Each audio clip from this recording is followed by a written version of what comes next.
It's time to check Adam's voicemail. Hey, Josh from Texas. I just built a gorgeous house about an hour outside of Fort Worth. 2 permits needed for the entire thing. 1 for septic, 1 for foundation. Total cost of both permits, $200. Get it on.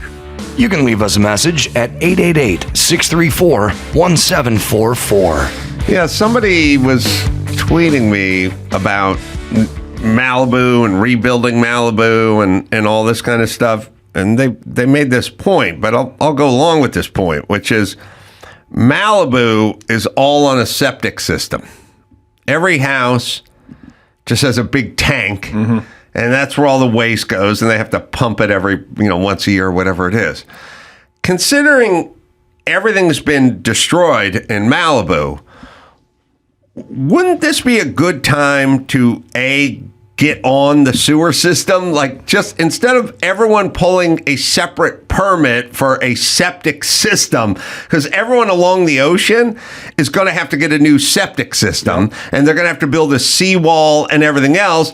And it would also be a good time to bury the power lines that cause all the fires. There's telephone poles running all the way up and down PCH.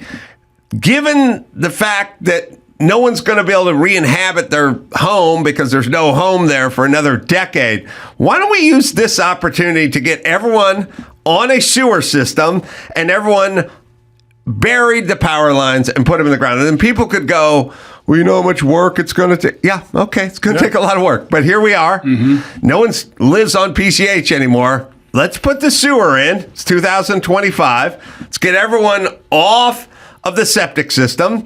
And let's power.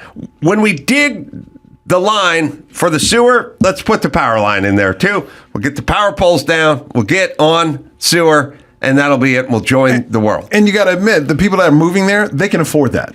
Just throw it into the price of the house. They can afford that. Because I was talking right after the fires happened, I was talking to what is that insurance company? The one with the State Farm. So I was talking to this guy, and they insure a bunch of stuff out there. And he goes, everybody out there is 50% insured. And I go, what does that mean? He goes, well, they're insured for the cost of their house, but it's going to cost 2 times that to even get back in that neighborhood. So it's either you sell everything or you can't get back in. So he goes, all these people that, even if you're fully insured, you're not going to be able to move in back to that property for the same price. It's going to be double to build back. So he goes, all those people are gone unless you're just, sickly rich. He goes, so all those people are out there. They're just going to sell their lots and move. So like you said, if you're a politician listening to this show, this is the time to just remake it, and you're going to put it on the house anyway. They're gonna put the cost on the house, the sewer line. In Vegas, they have power lines underground. I know. Why doesn't Malibu, my neighborhood, you see no power lines? Yeah, I know. And this is like some of the most beautiful scenery in the world with the Pacific Ocean, and there's all these poles that are dunked in tar, just with all these lines hanging. Looks so trashy. Yeah. But by the way, something else, just one more thing for you to hit when you're drunk. Yeah. My daughter and I came out to your place in Malibu, and even at her age, when she was only 15, one of the things she said when we first got there, I go, what do you think? It's Malibu. She goes, it looks old. Yeah. It looks so old. I was like, yeah, I guess I never thought of it. Yeah, it does. Well, now it's all burned down. So let me ask you, I know you're out there, the houses that made it, but you have all these just destroyed houses. Is that safety? If your house made it, do you still live in it, or do you not feel safe because now it's just different random people coming in the neighborhood, and you never know what's going to happen with all these? It's almost like living in a neighborhood that's just being built, and then all types of people are just coming in and out, and you could get robbed when you leave and stuff. I wonder, is there any form of safety if your house made it and you're living there, or do you just get out too? Well, the thing about Malibu is it doesn't really get robbed or looted or whatever too much because it's hard to get out of Malibu once you do something wrong, So it's like there's neighborhoods around here like Hancock Park. It's an expensive, affluent neighborhood, but you can get to any shitty neighborhood in 10 minutes from the middle of Hancock Park. So there's a lot of guys like that record producer got robbed in his driveway. That's in Hancock Park. You do that shit in Malibu, where are you going? You need a Zodiac to go to go to Catalina. Like, because if somebody robbed, if you were Lady Gaga's dog walker and you're walking Lady Gaga's dog down PCH, before everything caught on fire, and some gangbangers rolled up on you, pulled a gun and you shot the walker, the dog walker, and took the dog. Well, you either got to go toward Santa Monica or you got to go toward Ventura County on PCH. So whoever's there just calls and goes, this dude is heading that way in whatever this car is. You can't get out of there, per se. Or maybe you can go through a canyon. But my theory with a lot of robberies are you need outs. Like there's not that many houses get robbed on cul-de-sacs because there's only one way in and one way out, and Malibu is very hard to get out of. And that's why they say, like, if you live in a neighborhood, don't live close to the freeway. Because, there's a lot of houses, especially in LA, built right off of a freeway exit. Right there. It's like the whole neighborhood's right there. And they say never live there. Those are the places that get hit. Yeah, Malibu's safe unless Bruce Jenner's driving an SUV, and then it gets a little dicey. Now, pre-Caitlin. Yeah. All right, what do you got in the news there, Rudy? All right, we'll start with the Academy Awards. Well, a big historic night at the 2025 Academy Awards. Adrien Brody at the center of all of it. The 51-year-old actor not only took home the Oscar for Best Actor for his performance in The Brutalist, but he also secured a Guinness World Record for the longest acceptance speech in Oscars history. It clocked in at over 5 minutes and 30 seconds, surpassing the record held since 1943. 1943? Who was the guy? I wonder in 1943 who was the guy that went the longest. That would be Greer Garson. Greer Garson for Best Actor. Best Actor. I meant, yep. I also knew Adrien Brody was an only child too, because when I did that, you're about to shit on only child. I am. I'm ready, Adam. I'm ready. Give it to me. I did that Celebrity Grand Prix race, and at some point in the middle of the race, they threw a yellow flag out or something, and if you do car racing, you have to memorize the flags. This one means pull over, and this one means slow down, and this one's like no passing, and this one's debris on the raceway. And we came around the corner at Shoreline going into the straightaway, and they thread a full course yellow. And full course yellow just means you can't pass anybody. You can keep driving, but you stop racing, is basically what it is. Everyone slows down. And at some point, if you get a full course caution, you'll come around the corner, you'll see an accident or something. You'll see why you got your full course yellow. And so we all got the full course yellow. And so everyone got off it and was kind of, just trucking down the main highway. And Adrien Brody was in like 8th place. And he just pulled to the side of everyone and just motored right past everyone. And I oftentimes think to myself, what happened? Like, what do you think is happening here? Do you think we all just forgot how to drive? Like, you're in 8th place. Why do you think you just passed everybody? And I don't know. I never know what the thought is, but we got the full course yellow. And he just won up like 5 spots and then just sort of tucked back in. And because it was like a celebrity thing, they just kind of went like, whatever. But that's when I knew he was an only child. No, stop it. Sorry, Mike. Maybe he didn't see the flag. Adam. No, you come from adversity because of the relationship with Pappy and Mom and Dad and the belt and everything. So you're humbled. But maybe is there a chance he didn't see the flag, and then when he discovered, that's what the flag meant, let me tuck back in? Yeah. It's certainly possible. Here's what I would argue with people, though. Regardless of whether you see the flag or not, when everyone in front of you is suddenly going very slow, there's a reason. There's a reason. Maybe That's he all. wasn't paying attention. He was working out his speech in his head. And it took him 5 minutes to realize that. Don't they play you off after 30 seconds? They do. But if you win leading actor, they tend to give you more time.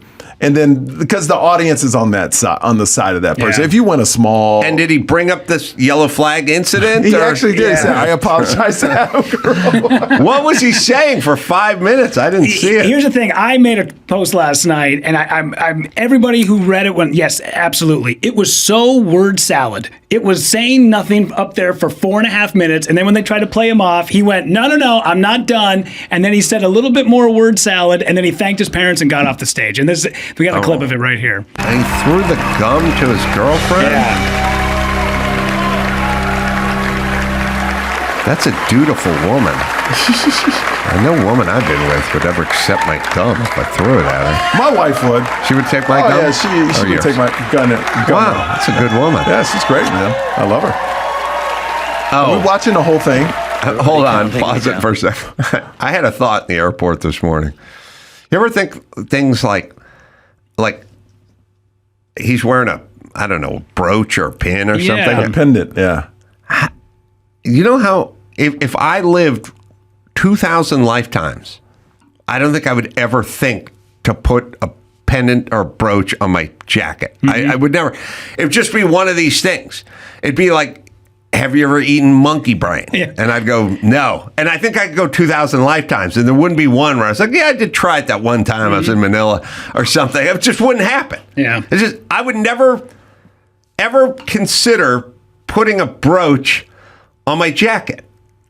But I don't know. I think if you're at the Academy Awards, And someone told me to brooch up, bro. you got a stylist and they're dressing you and they're like, "Hey, we're gonna pay you X number of dollars to wear this They're brooch." going to pay me to put the brooch Adam, you on. guys not- Oh, Yeah. Yeah, sorry. yeah. Let's bit a piece of Slosky sandwich out of it. Although your brooch would only indicate assholes don't respect the yellow flag. Yes, It would just be a giant yellow flag. On What is his brooch on there? What is that? I don't know. It looks like the Hunger Games symbol. I don't know what that thing is. All right, I want to hear part of what he has to say. Hang me down. Okay. Thank you, God. Thank you for this blessed life. If I may just humbly begin by giving thanks for the tremendous outpouring of love that I've felt from this world and every individual that has treated me with respect and appreciation. Wish you could have respected that yellow flag. I That's a feel full so course. fortunate. That's a full course. Stop caution. hating on him, Adam. It's a full Stop course hating. caution. You know, acting is a very fragile profession. It looks very glamorous, and in certain moments it is, but the one thing that I've gained having the privilege to come back here is to have some perspective. And no matter where you are in your career, no matter what you've accomplished, it can all go away. And I think what makes this night most special is the awareness of that and the gratitude that I have. Pause it here. I said last week, this way, like when Kamala Harris was talking about the fires, someone needs to hit her with a squirt gun, like when the cat gets on the sofa, and just kind of go, hey, come on, move it on. You know, just a little. Okay. Like someone needs a squirt gun, just sort of off camera a little bit, just to sort of hit him a little bit to go, okay, here we go. We're moving it along now. That first part, I defend that part 100%. He hasn't been nominated for anything since 2002, The Pianist. So it's 2025. You're talking about 23 years this guy has not been irrelevant, but not at the top of the game.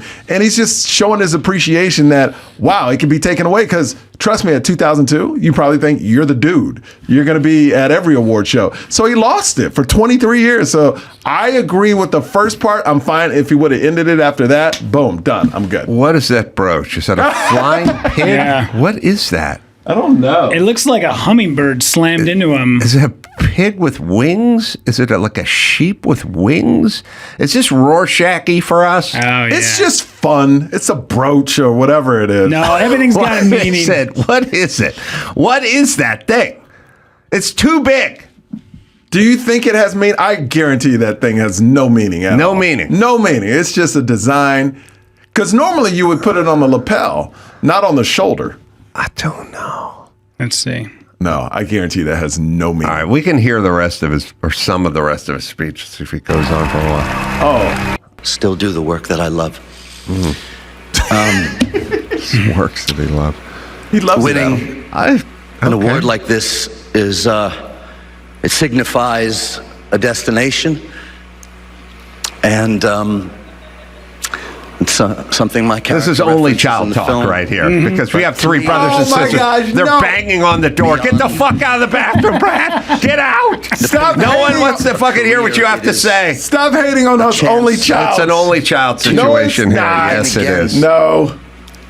And Us, the opportunity us kids to with siblings have an hopefully be internal fortunate clock. Yeah. You for the understand? next 20 years No, of my life. this is what that I happens can when you go prove do a that I speech am with worthy of such with no meaningful copy in your hand, with no and script. important and relevant roles.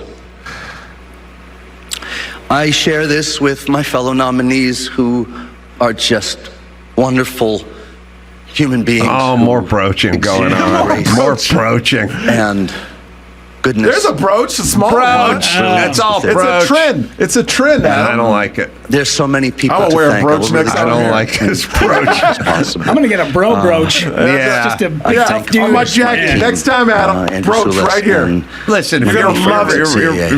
you're a Navy Lindsay SEAL or Gallen something, you want to and put Heather an anchor or Piano something Shaw. on there, fine, but H1. not hummingbirds. Jesus Christ. What if I put a brooch of Focus a on race car universal on me? for belief. Yeah, race brooch. A race brooch. Brady and Mona, Who's he talking to? for what you've Tom done Brady? for independent film and for your beautiful spirit and for giving me space to exist in this triumph of a work. Space to And exist. my fellow cast, Guy and Felicity. It's actor talk. You're just brilliant and lovely. And I share this with you, Guy Pearce. I share this Such a beast on Felicity. screen. with my amazing Hoffman? partner, Georgina, who has not only reinvigorated What, my Felicity own Jones? self-worth, that's his wife. but my Are they sense married? of value and my values, Is that Weinstein's? and her beautiful children, Ex? Dash and India. Huh? I know this is Weinstein's it's been a ex? roller Wait a coaster, minute. but Hold on a second. Rewind. But see that kid named Dash? Yeah. Dash in India. I should have put this guy on the wall. I had a chance to put him in the wall. We wouldn't have to sit through this goddamn speech, Adam. I want to go back a second. Oh. His wife is Weinstein's ex. Is it? I don't know. Yeah. Do you know that, Rudy? I didn't know that, but let's I just bring it wanna up. hear- What's her name? Yeah, so Adrien Brody revealed Harvey Weinstein's kids call him Popsy. So obviously it must be her then. Yeah, Georgina Chapman. Yep. Wow. So he's like the father of Weinstein's kids now. And her beautiful children. Yeah. Hey, there's nothing wrong with that. They Adam. should have. He should have fled. I've said it a million times. Yeah, I bet that goddamn Weinstein, he would respect the yellow flag. He would reflect the Just yellow. not the women, but the yellow flag he would have. So that's Weinstein's ex. But are they married now, or they're just? They're not married? I thought they were married. I don't know, maybe. This just keeps saying partner. Oh, okay. Okay, so what Not regard? married. Yeah, this says girlfriend. Adrien Brody throwing his Okay. gum to his girlfriend, Georgina Chapman. Okay. All right. So I want to hear the kids' names again. Dash. my own self-worth, but my sense of value and my values, and her beautiful children, Dash and India. I know it's been a roller coaster, but thank you for accepting me into your life. And Popsy's coming home a winner. And who else? And Judy Becker, the real Oslo Toth. All right. And it keeps A going. little long. Yeah, long. How was his Hungarian? My grandfather's Hungarian, you know. I know the accent. I didn't see the movie. Did anyone see any of the I saw them all. Best? Yeah. I saw them all. How were they all? The Brutalist, the movie was okay, but he was phenomenal. Like, he carried that movie. It was 3 hours and 40 minutes. Absolutely. It was a master class in acting. If you love to see a great actor perform, Adrien Brody, by far. Anora, the film that won Best Picture, basically soft porn. For the first 30 minutes, soft porn. They tried to make a story at the end. I don't think it should have won the Oscar because literally the first 30 minutes is like a soft porn. Now, I respect the director that won, Sean Baker, because he did it like low budget and it's got talked about with all these big movies. And he's a great guy. He shot it, edited it, wrote it. He's like a one-man shop. So I respect him. In the movie, look, Rudy saw it too. It's soft porn the first 30 minutes and then they try to make a Russian type of story out of it, like not a mob story, but the biggest problem is I think she was so good in it because when you watch it, you think like she's such a skanky, like you're just kind of disgusted by her. You cheer for her, but you're kind of grossed out by her. And then when you see her last night at the Academy Awards, she's cleaned very up, prim and proper, and she's got speaking clothes on. Speaking very eloquently. And then, but the problem is, I don't have anything to go against because she's such a new face. Where like somebody who's been around for a while, like we were talking about Demi Moore, like you have some sort of backstory with her. So when she does a role like that, you go, wow, she really stepped out. This, I'm like, was she great or is she just some kind of skank that got off the street? No, she was an actress and she's done small parts. But the thing is, I tell everybody, and everybody should know this it's not about the best movie. It's about who runs the best campaign. 70% of this is all about campaigning. So Adrien Brody hit everything. Everything he was invited to, he went to, you got to shake the critic. They vote. So you got to play the game, man. This is all playing the game, being in it, and really wanting to win it. So it's because when you deal with movies, it's kind of like comedians. It's subjective. Some people hate Dave Chappelle. I think he's the greatest that ever lived, right? Movies are the same. They're so subjective. You can't pick a best picture, really. Well, I mean, there are shitty films and great films. Yes, but if you take the best and say, okay, here are the best out of 10, here's the best 5, then it's subjective. It depends what you like. It depends what I like. So it comes down to campaigning. Yeah, I think with films like, I don't know, The Godfather or something, or Wizard of Oz. To me, Old Country for No Men was phenomenal. No Country for Old Men. One of the greatest films ever made. Yes. Yeah. I mean, phenomenal. Yep. Okay. So that's one of my favorite movies of all time. Yes. And it's one of my son's favorite movies of all time. And I don't know anyone who wouldn't go, that wasn't a great movie. There are people that like other movies more.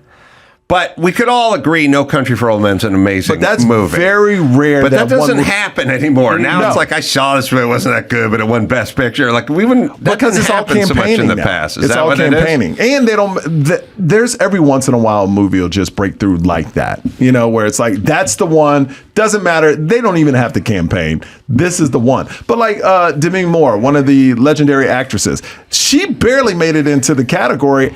And she really exploded after she did her first speech. Because then the critics see it and go, oh, she would be good to win. So it's about campaigning. So out of all the best pictures, what did you like the best? I liked The Brutalist, but I think his performance was better than the movie. Anora was okay. I mean, Wicked was in there. Wicked is Wicked. Who else was in there? There was 2 more movies in there. Conclave. If I had to pick one, it would Conclave, but it was okay. They were all okay. There wasn't one that was just like, oh my God, it was amazing. Where Adrien Brody's performance was like, oh my God, it's amazing. Yeah, I just saw Last Breath with Woody Harrelson. I thought that was better than Anora, and nobody will touch that movie for an Academy Award next year, for sure. Why not? It just doesn't have like an Academy Award feel, but I thought it was great. The thing is, they sort of market it almost like a horror film, because it's like The Abyss is what it feels like, but then you go and see it. It's a true story about a guy who's like an underwater welder who gets stuck down there for 40 minutes, and his team goes down and gets him off the bottom of the ocean. True story, and the guy is totally fine. He's got no brain damage, was under the water 40 minutes, no oxygen. Goodness. Yeah, great movie. I even texted you about it. I was like, go see this. Yeah. I love the movie Sing Sing. It's with Coleman Domingo, and it's about people in jail that created a theater program. And all the actors in it, besides Coleman Domingo, that was nominated for Best Actor, are actually prisoners that got out of prison and went through this theatrical program. Wow. So all the actors in it were from the prison. It was great. Nice. That was a great movie, and it had a great story, but it didn't win anything, and I knew it wasn't. But that was one where I was like, oh, that's cool. Do we have, Mikey, the female Best Actress, Mikey Madison. Yeah. Mikey I was Madison. going to bring this clip up to you because she Yes. says something in there that I think you're going to find very intriguing. Yeah. All right, we have it? Or we have her clip somewhere? Mikey Madison.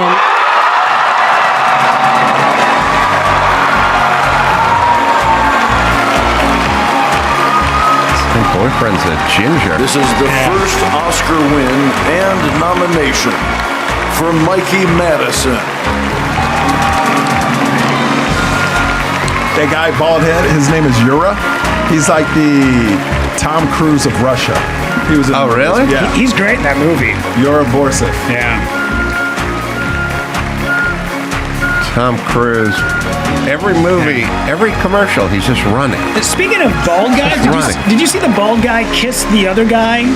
Did you guys see that clip? Yeah. I'll have to find that. That was a weird moment.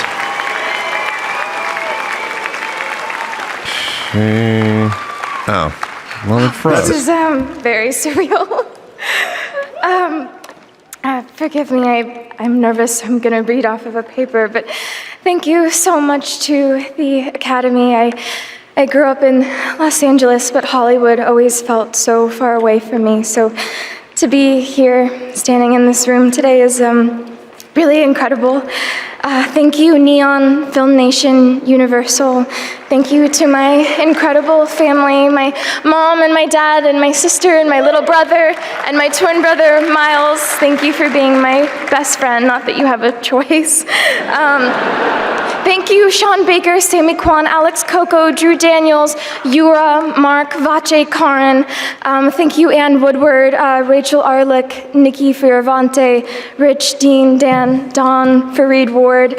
Thank you, Brighton Beach, for lending us your beautiful backdrop and incredible community. Also, thank you to Kennedy Schneider. Thank you to our incredible consultants. I also just want to again recognize and honor the sex worker community. I will. People in Hollywood are so I will bankrupt. continue to support and be an ally. You want to honor of the incredible junkies people and who whores that were have sexually the privilege abused of by their being step from family that and now of the highlights are being of this incredible- fucking raped of for a this living? Is entire that? incredible experience? Do you want to honor that community? Also, just Woo! Yeah. Okay.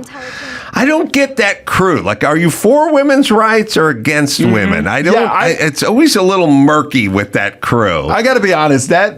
That statement, and it was. I mean, they won 5 awards, right? So it was said over and over again, and I was like, that's weird. That's weird to me. And I get her. She learned and she did her research with those people. You know, the people in the clubs, the strippers and things like that. But to cheer for it's weird. Mm-hmm. It's weird. And look, you do what you do, but should it be celebrated? I don't know. And that's why I didn't think it was going to win but not to cut you off, but like the Oscars, you're talking about the greatest movies ever made. And the first 30 minutes of this movie is like soft porn. So that's going to go down in history. When people look back, they'll be like, oh yeah, this is one of the greatest movies. Well, they do this thing all the time where they go, this is about women, and the women are empowered, and they're taking control of their sexuality. It's really just women who are abused, who have no other outlet, and are forced to engage in this amoral or immoral behavior, so guys can basically give them money to fucking drop a load on their forehead. Let's not celebrate this at all. Look, anything you don't want your kids doing, don't fucking celebrate it. How about that? You know, people get all, but it's Hollywood, and all you have to do is say community, and everyone will start clapping. But the reality is these are abuse victims that are now being hoard out literally so people can profit off of them because they got scrambled mentally at a young age. So let's try to get them some help and not necessarily celebrate them and the empowerment of what they're doing. I do think the people that were clapping were the people that were part of the movie. I didn't see like just everyone clapping for that. It seemed like they were just the people from the movie. Yeah, I don't really care about the people clapping. Yeah. It's more about her. Like, she wants to celebrate the community. Well, every person that won an award from that movie pretty much said the same thing.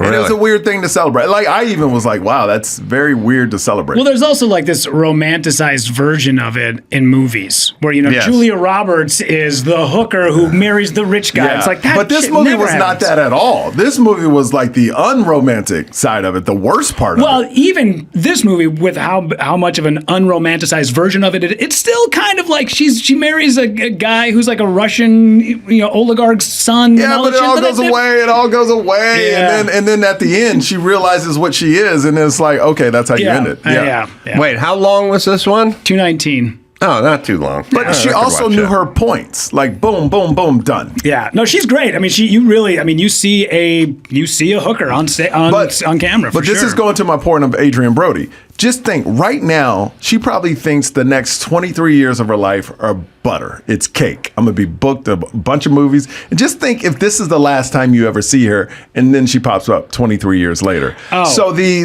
playing an old whore. An actual whore, though. Whore. With one last mission. The old lady at Hooters that's still there, hanging on. The dude who uttered the phrase, "I'm the captain now," that guy was from Minnesota. And he got nominated for Best Supporting Actor, and we never heard from him ever again. That's right. And so if he ever won an award, he'd be like, I didn't know this was coming again. I appreciate it. So yeah, run long. Run long. Adrien Brody. Yeah. All right. But mind those flags. Did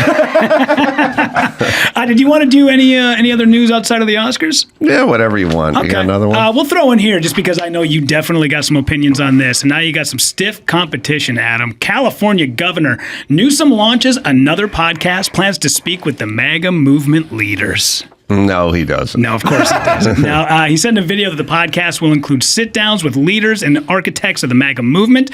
The conversations won't be the typical political mumbo-jumbo. I was just talking to Mike August about him today while we're sitting in traffic trying to get to the airport. And I was marveling at Newsom because when I interviewed Newsom, he didn't know what I was talking about when I was talking about traffic. But I was also saying as we were like sitting in traffic trying to get to the airport this morning, and we're in the left lane, we're in the diamond lane, and we came to a full stop. And I always go, how do you come to a full stop on a freeway in the left lane when there's no cross streets or kid chasing a ball out into the... Why are we completely stopped? How is this mathematically possible? But I said to Mike, I talked to Gavin Newsom about traffic, and his response to me was, "You're not in traffic, you are traffic," which makes no sense. But also, I thought, I've lived in LA my entire life. Traffic is historically, it's a backbreaker for a lot of people because LA is a place that's too expensive.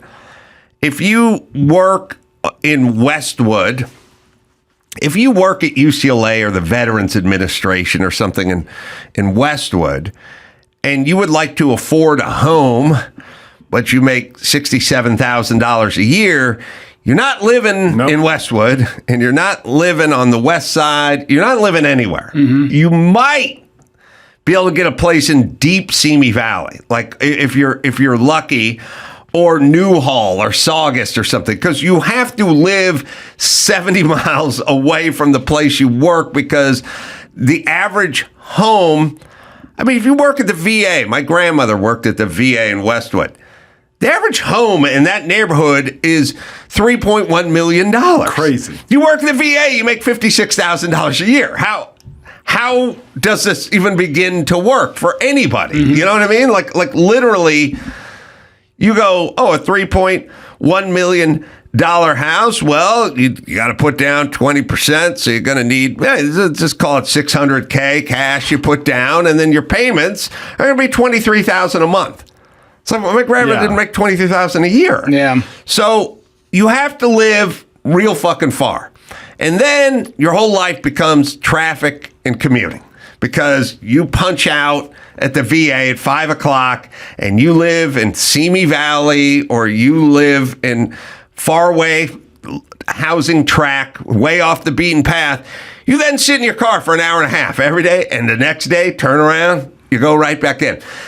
I have never heard a politician say anything about traffic, ever.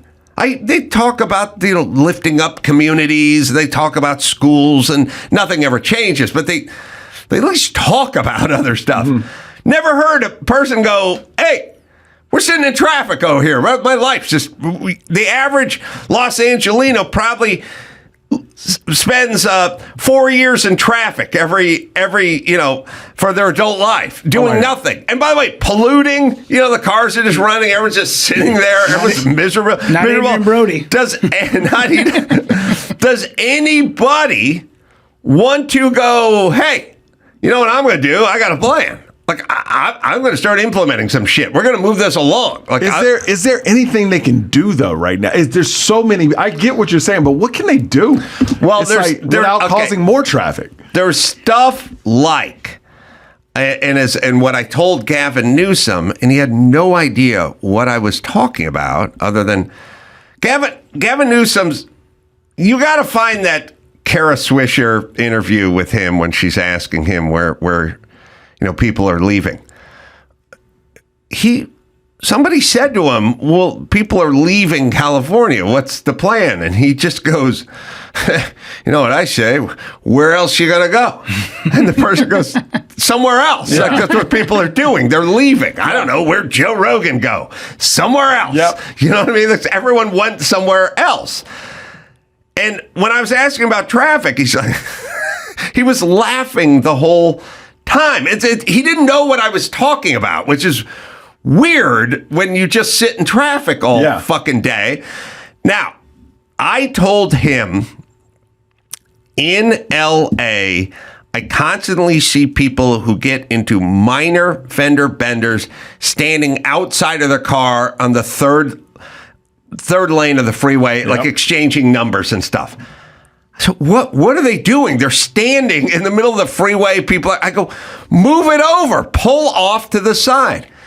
Well, people don't know you're supposed to pull off the side. And I told them every other state has big signs that say if it steers, it clears. Yep. If you get in that, pull it over. So I said to him, in Wyoming, they have signs. People sent me. It says, if it steers, it clears. Move over. And he's like, they don't have that. And I'm like, no, you get into an accident, you pull over. You don't stand on the freeway. People get killed standing on the freeway. And he's laughing the whole time. I go, put it up on the sign. Put the fucking freeway sign and go pull over. If you get into an accident, pull the fuck over. Use your blinker. How about that? We can prevent some accidents. He was just laughing the whole time, which makes him fucking maniacal because he doesn't even know what he doesn't even pretend to care. He has no thoughts. Yeah. But let me throw out something.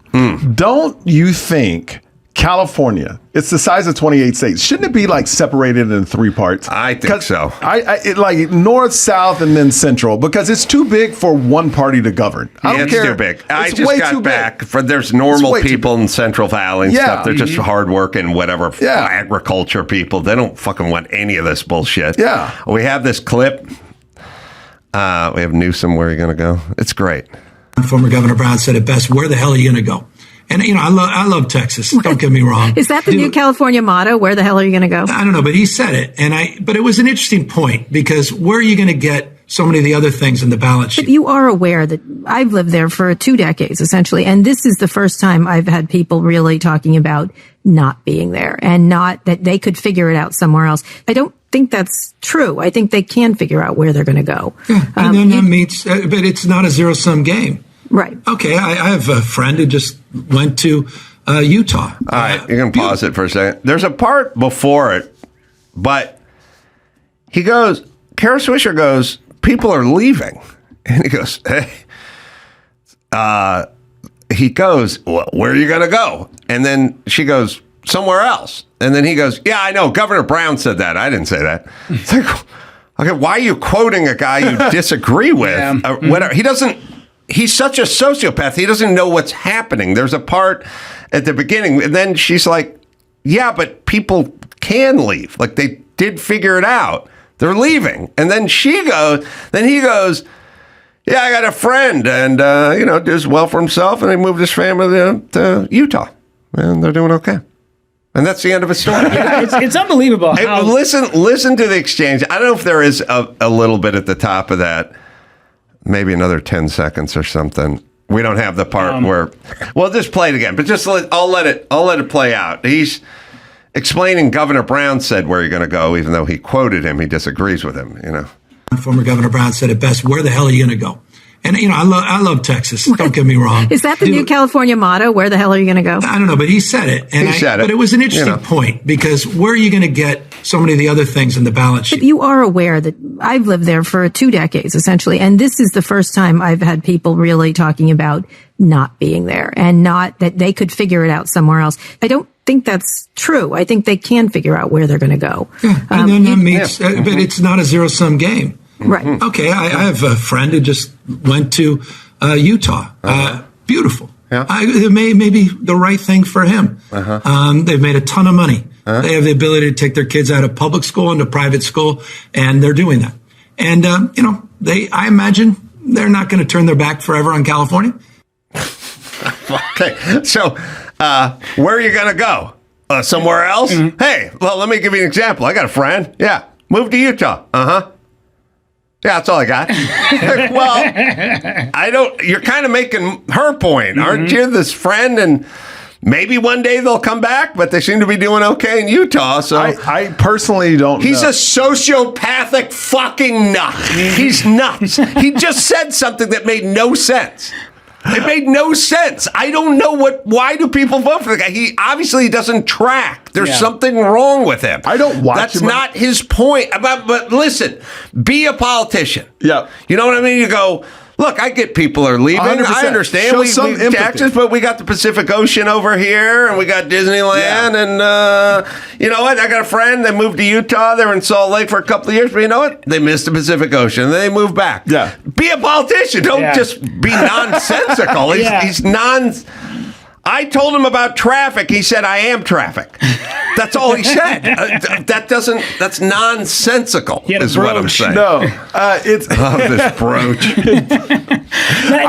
I'm just going to say, I lived in Studio City. I love Vegas. Vegas is the best place I've ever lived. But Studio City, when I lived out there, I told my wife, if you're not in the industry making money, how are you even living here? Like, I have friends that live in Riverside and commute to like 2 hours a day. That's 4 hours in their car. That's 20 hours a week. Almost a day is spent in traffic a week. And there's no discussion of traffic, which is weird because we get.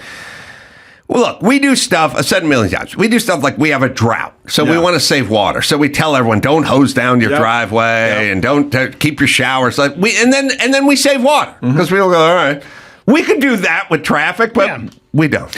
Yeah, I was on a radio show in Minnesota. We had a guy from the Minnesota Department of Transportation on, and I asked him, I said, we get 12 inches, 14 inches of snow here, and then I go out and I shovel my driveway, and it sits clean for, 2 hours, and then the plow comes by, and it piles up a foot of snow at the end of the driveway. Isn't there anything out there, like when the plow is going by, can't you put a barricade down or do something that can, not push snow into people's freshly groomed driveways? He goes, we've looked into it. It's just there's nothing out there that does it. 2 hours later, I got a video from a listener of a plow in Alaska that's going down the street, and it gets to somebody's driveway, and it drops a barricade, and it goes past, and then it opens it up, and then all the snow gets pushed off the guy's driveway. And I sent it to him, and he goes, oh, look at that. What do you know? Yeah. Well, do some. Get some of these goddamn things. What do you know? Something. What do you know? All right, let me give Michael Yo a plug here because we got attorney Dan Abrams waiting to come on. Can I also say Snack Daddy? It's a new special that just came. That's what I wanted to say. Yeah. Streaming on YouTube. His last special was super funny, and I don't see any reason why this one wouldn't be just as funny. Maybe better. Maybe better. Maybe better. That's going to be hard to top the last one. It is. Live shows everywhere. Dates everywhere. Go to michaelyo.com. Perfect. For Everything's the dates. Yeah, Rudy. Yeah, I'm on out with Michael. Yeah, all the dates with Michael. Plus, I'm on Punch Up now, so check me out. Punchup.live.rudypavich.